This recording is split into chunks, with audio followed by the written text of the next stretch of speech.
జై హో.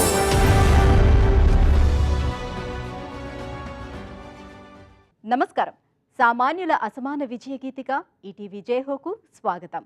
తమిళనాట ఒకనాడు వెలుగు వెలిగి కనుమరుగైన జానపద కళలకు మళ్లీ ప్రాణం పోస్తున్నారు. వీధి కళా ప్రదర్శనతో నవజీవన రేఖలు దిద్దుతున్నారు ప్రజా కళాకారుడు కాళీశ్వరన్.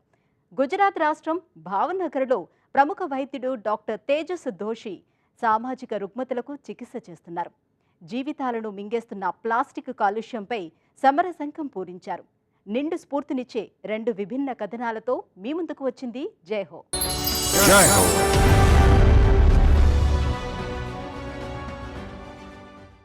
అలనాడు ప్రజలు ప్రాణప్రదంగా ప్రేమించిన అనేక జానపద కళలు కొడగట్టిన దీపాలై కాలం ఒడికి చేరాయి. వారసులు లేక కనుమరుగయ్యాయి. అలాంటి జానపద కళల పునరుద్ధరణకు జీవితాన్ని వెచ్చించారు తమిళనాడులో జానపద కళాకారుడు ఆచార్య కాళీశ్వరన్. 3 దశాబ్దాల కృషితో వీధి విరుద విళ అనే వేడుకలతో ఊపు తెచ్చారు. 119 కళలను పునరుద్ధరించి వేలాది కళాకారులను తీర్చిదిద్ది ఉపాధి కల్పించారు.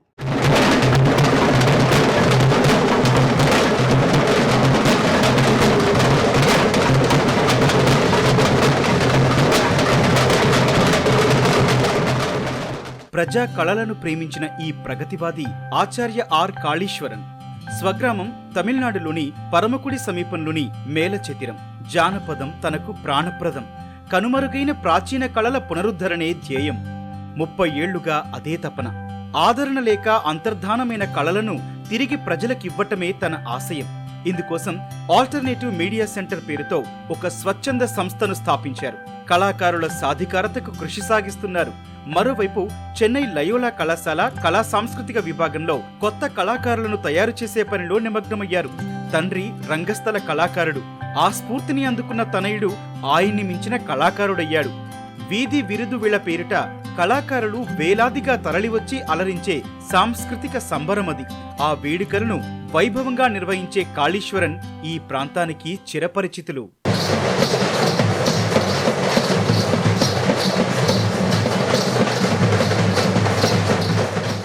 காளீஸ்வரன் ஆகிய நான் ஒரு ఇంజనీరింగ్ కల్లూరిలో படிச்ச ஒரு ఇంజనీరింగ్ పట్టదారి தான். నేను ఇంజనీరింగ్ పట్టభద్రుని. అరివోలి ఇయ్యక్కమనే అక్షరాస్యత మిషన్ కార్యక్రమంతో శివగంగలో ప్రజల్ని కలిశాను. అక్షరం ఎంత విలువైనదో వారి కళలు అంతే అమూల్యమైనవని అప్పుడు గ్రహించాను. మా నాన్న కళాకారుడే. అభిరుచితో కళాధ్యయనం చేశాను. 1024 కళారూపాలు ఉన్నాయని తెలిసింది. వాటిలో 500 కనుమరుగైన కళల వివరాల సేకరణలో నేను ముఖ్య వ్యక్తిగా మారాను. అక్కడక్కడ కనబడిన ఈ జానపద కళాకారులను సంఘటితపరిచాం. వీరి ద్వారా కళారూపాలను పునర్జీవానికి కృషి ప్రారంభించాం. ఇందుకు వేదికగా అన్ని జిల్లాల నుంచి కళాకారుల సమీకరణకు 2010లో ఆల్టర్నేటివ్ మీడియా సెంటర్ ను స్థాపించాం. కారణமாக இருந்தவர்கள் నాటుపుర కళంగர்கள். அதுதான் இதற்கெல்லாம் కారణం. ఇంజనీరింగ్ లో పోస్ట్ గ్రాడ్యుయేషన్ తర్వాత కాళీశ్వరన్ సైన్స్ అండ్ కమ్యూనికేషన్ లో PhD చేశారు. స్థానిక కళారూపాలు, కళాకారులు ఆరాధించే గ్రామ దేవతలు అనే అంశంపై పరిశోధన చేశారు. గ్రామీణ కళాకారుల దయనీయ స్థితి ఆయన్ని కలచివేసింది. అద్భుత కళాకారులుగా ప్రభ వెలిగించాల్సిన వాళ్లు పారిశుధ్య పనులు, ఇతర చిరుద్యోగాలకు పరిమితమయ్యారు. ఎందుకంటే అవకాశాలు లేవు. తన 3 దశాబ్దాల ప్రయాణంలో కాళీశ్వరన్ ఇలాంటి కళాకారులందరినూ గుర్తించి వారిని ప్రభుత్వ పథకాలపై జనచేతన పెంచే కార్యక్రమాల్లోకి తీసుకొచ్చి అండగా నిలిచారు.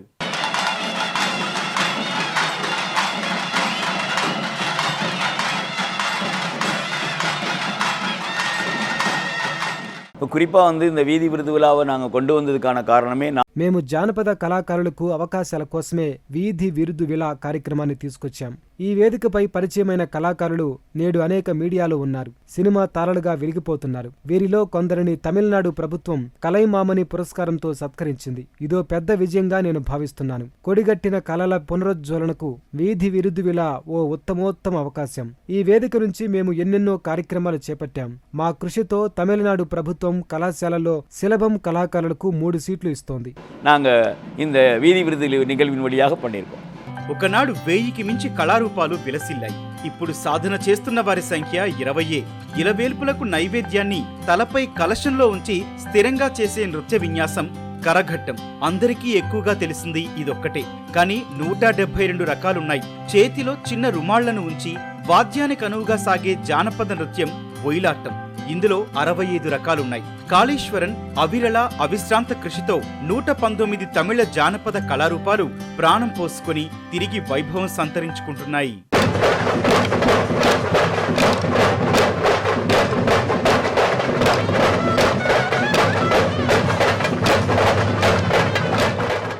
குறிப்பா என்ன அப்படின்னா நீங்க ஒரு కరగం మన దృష్టిని ఆకర్షిస్తుందని, సాత్తై కూచి ఆడటం ధైర్యాన్నిస్తుందని, ఎత్తైన చెక్క కాళ్ల నృత్యం మరక్కలాడటం ఔన్నత్యం ధైర్యాన్నిస్తుందని అంటారు. ప్రతి కళ వెనుక ఉండేది జీవితమే.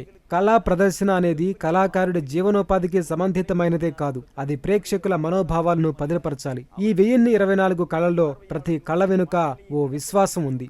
ఓ కార్పొరేట్ కంపెనీలో వ్యక్తిత్వ వికాస పాఠం చెబుతారు కదా, దానికి బదులుగా ఒయిలాటంలో 16 దశలను నేర్పితే సరి. అప్పుడు ఎలా నడుచుకోవాలో తెలుస్తుంది. சொல்றதுக்கு பதிலா ஒரு ஒயிலாட்டத்தினுடைய 16 అడవుகளையும் சொல்லி கொடுத்தீங்கன்னா அவங்க எப்படி நடக்கணும் எப்படி போகணும் அப்படிங்கறத தெரிஞ்சுப்பாங்க. కళా వారసత్వం కాపాడటం ఒక ఎత్తైతే కళాకారుల సాధికారత మరో ఎత్తు. తమిళనాట జానపద కళా వారసత్వం పరిరక్షిస్తున్న కళాకారులకు ఆర్థిక సాయము ఎంతో ముఖ్యం.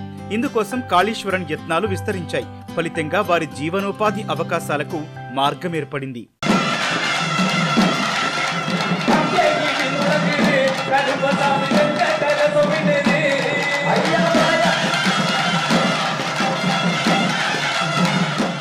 இந்த வீதி விருதுலாவே எடுத்துட்டீங்கன்னா వీధి విరుదు వేళ ఉత్సవాలకు ఒకప్పుడు వయసు మళ్లిన కళాకారులే వచ్చేవారు. అయితే ఇప్పుడు యువ కళాకారులు ఎక్కువగా వస్తున్నారు, మరింత ఉన్నత స్థాయికి ఎదుగుతున్నారు. అనేక మంది యువ కళాకారులు శలభం పరై, పొయ్యిక్కల్ కుతిరై, మరక్కల ఆటంలపై పాఠాలు చెప్పడం ఆరంభించారు. ఈ జానపద కళ నేర్చి లయోలా కళాశాలలో 50 మంది విద్యార్థులకు బోధిస్తున్నారు. వారు అనేక కళా బృందాల ఏర్పాటుతో జీవనోపాధి అవకాశాలు పెంచుకున్నారు. అరివోలి ఇయక్కం అక్షరాస్యత మిషన్ జిల్లా సాంస్కృతిక సమన్వయకర్తగా పనిచేసినప్పుడు వారి సాధక బాధకాలు అవగతమయ్యాయి. ఇదే విభిన్న జానపద కళారూపాలను కాపాడేందుకు ఆయనకు ప్రేరణనిచ్చింది.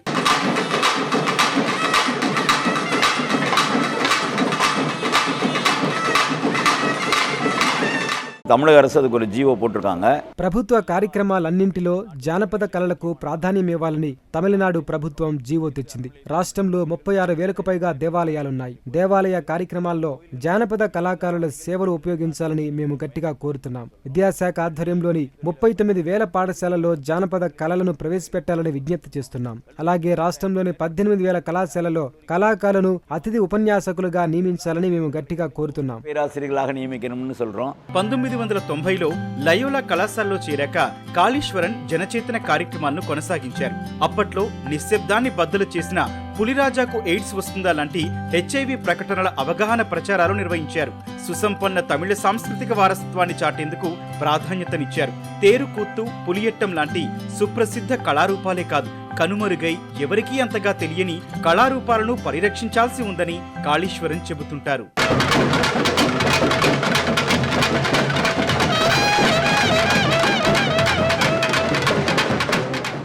குறிப்பா தமிழ்நாட்டுல బిల్ గేట్స్ మిలిందా ఫౌండేషన్ అప్పట్లో పులిరాజాకు ఎయిడ్స్ వస్తుందా అనే అవగాహన ప్రకటనలను వివిధ భాషల్లో రూపొందించింది. నాడు తమిళనాడులో HIV లక్షణాలున్న వారి సంఖ్య ఆందోళన కలిగించింది. జానపద కళలతో ఈ అంశంపై చైతన్యం తేవాలని నాకు అనేక విజ్ఞప్తులొచ్చాయి. పులిరాజా ప్రకటనకు లయోలా కళాశాల ప్రచారకర్తగా నన్ను నియమించింది. అప్పుడు వరుసగా 7 ఏళ్ల పాటు సాగిన ఈ ప్రచారోద్యమంలో జానపద కళాకారులను పెద్ద సంఖ్యలో ఉపయోగించాం. వారి జీవనోపాధికి గొప్ప అవకాశంగా మారింది. கொடுத்தோம்.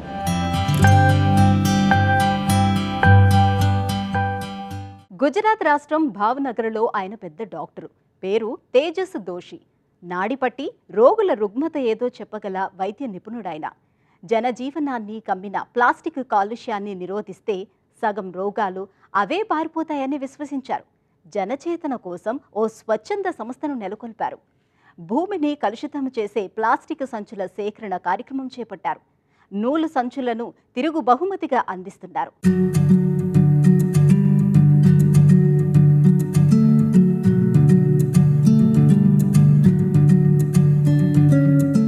గుజరాత్ సౌరాష్ట్ర ప్రాంతంలో సముద్ర తీర నగరం భావనగర్. స్త్రీ విద్యలో చైతన్య నగారా మోగించిన ప్రగతిశీల నగరం. నౌకాశ్రయ కేంద్రం. వజ్రాల నగీషి, నూలు, లోహ, రసాయన పరిశ్రమలతో విలసిల్లుతోంది. పారిశ్రామిక అభివృద్ధికే కాదు, ప్రాణాంతక ప్లాస్టిక్ కాలుష్యానికి నిలయంగా మారింది.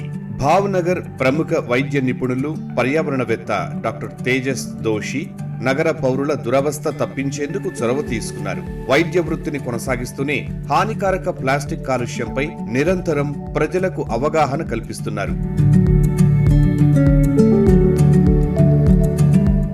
Whatever we are due to society, now it's our responsibility to give something to the society. మనం ఇవాళ ఇలా ఉన్నామంటే అది సమాజం వల్లనే. అందువల్ల ఇప్పుడు సమాజానికి ఏదైనా ఇవ్వటం బాధ్యత. నేనింత ఎదిగానంటే కారణం సమాజమే. కృతజ్ఞతగా ఏదో ఒకటి తిరిగి ఉపకారం చేయడం నా బాధ్యత. నేను ప్రకృతి ప్రేమికుణ్ణి. ఏటా హిమాలయాల సాహస యాత్రలకు వెళ్తుంటాను. పర్వతాల మీద అన్నీ ప్లాస్టిక్ వ్యర్థాలే కనబడుతున్నాయి. పారవేసిన నీళ్ల సీసాలు, అలాంటి సంచులను చూశాను. ఇలాంటివన్నీ వచ్చే తరం ఉగ్రవాద చర్యలని నేనంటాను. ప్రాణాంతక ప్లాస్టిక్ సంచుల కాలుష్యానికి డాక్టర్ తేజస్ దోషి ఒక పరిష్కారంతో ముందుకు వచ్చారు. సేకరణ కేంద్రాలు పెట్టి 200 మంది విద్యార్థుల సాయంతో ఏర్పాటు చేసి 15 లక్షల పాలిథిన్ సంచులను సేకరించారు. అందుకు తిరుగు బహుమతిగా 30,000 నూలు సంచులను ఇచ్చారు. సేకరించిన వాటిని భావనగర్ నగరపాలక సంస్థ ఘన వ్యర్థాల కేంద్రానికి అప్పగిస్తున్నారు. 50 పాలిథిన్ సంచులు ఇచ్చిన వారికి తిరుగు కానుకగా ₹7 విలువైన ఒక నూలు సంచిని అందిస్తున్నారు.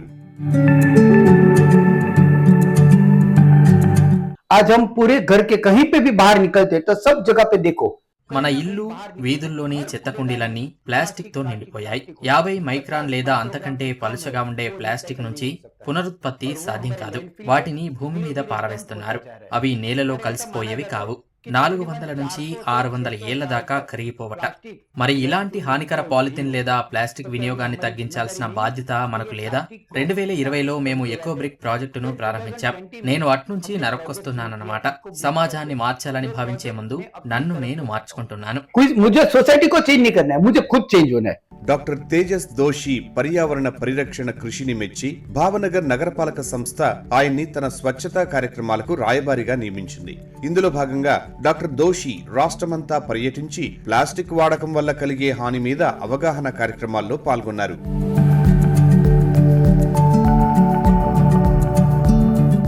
गुजरात में प्लास्टिक की बैग को जबला बोला जाता है. గుజరాతీ భాషలో పాలిథిన్ సంచులను జబ్లా అంటారు. ఈ సంచులు 50 మైక్రాన్ల కంటే తక్కువగా ఉంటే హానికరం. పల్లపు ప్రాంతాలకు నీటి ప్రవాహాలను ఇవి నిరోధిస్తాయి. ఇలాంటి అంశాలపై అవగాహన పెంచి ప్రతి ఒక్కరూ పాలిథిన్ సంచులకు బదులు నూలు సంచులే ఉపయోగించేలా చూడాలని నా అభిమతం. ఒక నూలు సంచిని 2-3 ఏళ్లు ఉపయోగించవచ్చు. అది 8 నుంచి 10 కిలోగ్రాముల బరువును తట్టుకుంటుంది. మేము 2021లో నూలు సంచుల ప్రాజెక్టుకు శ్రీకారం చుట్టాం. 50 పాలిథిన్ సంచులకు ఒక్క నూలు సంచి వంతున 75,000 ఇచ్చాం. 50 లక్షల పాలిథిన్ సంచులను రీసైక్లింగ్ కు పంపించాం. 50 लाख जबले हमने इकट्ठा करके उसको वापस डंपिंग में या रिसाइकल में हमने भेजे हैं.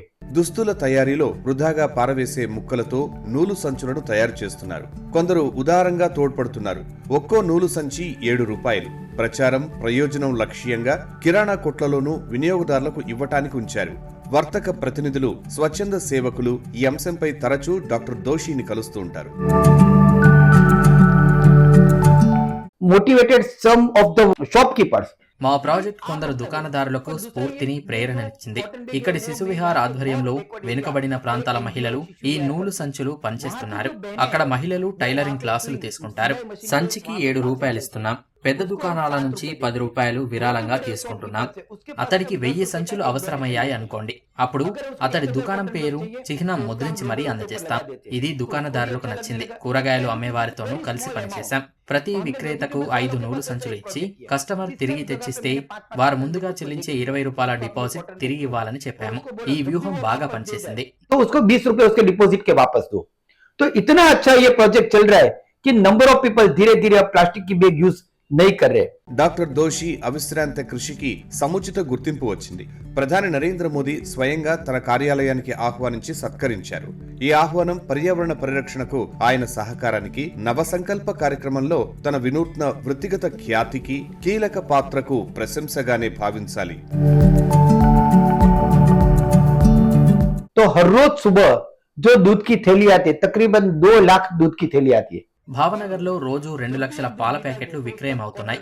వాటిని కొన్నప్పుడల్లా ప్యాకెట్ మూలన కత్తిరించి పాలు తీసుకుంటున్నారు. అలా చేయడంతో పాలిథిన్ సంచులు వ్యర్థాల్లోకి చేరిపోతున్నాయి. రీసైక్లింగ్ కు పనికిరావు. మూలన కత్తిరించవద్దని, ఘాటు పెట్టి పాలు తీసుకోవాలని మేము సూచిస్తున్నాం. तो उसके कॉर्नर कट मत करो, सिर्फ छोटा कट करके वो पूरा प्लास्टिक का जो पाउच है उसको रिसाइकल में या इको ब्रिक में डाल दो। ప్లాస్టిక్ కాలుష్యంపై ఆయన అవిశ్రాంత పోరు పర్యావరణంపై గణనీయ ప్రభావం చూపింది. ఆయన కృషి అనేకులకు స్ఫూర్తిగా నిలిచింది. స్థిర పరిష్కారాలకు ఈ ఆకుపచ్చ స్వాప్నికుని అవిరళ కృషి హరిత భవిత దిశగా పలువురికి ప్రేరణనిస్తుందనటంలో సందేహం లేదు.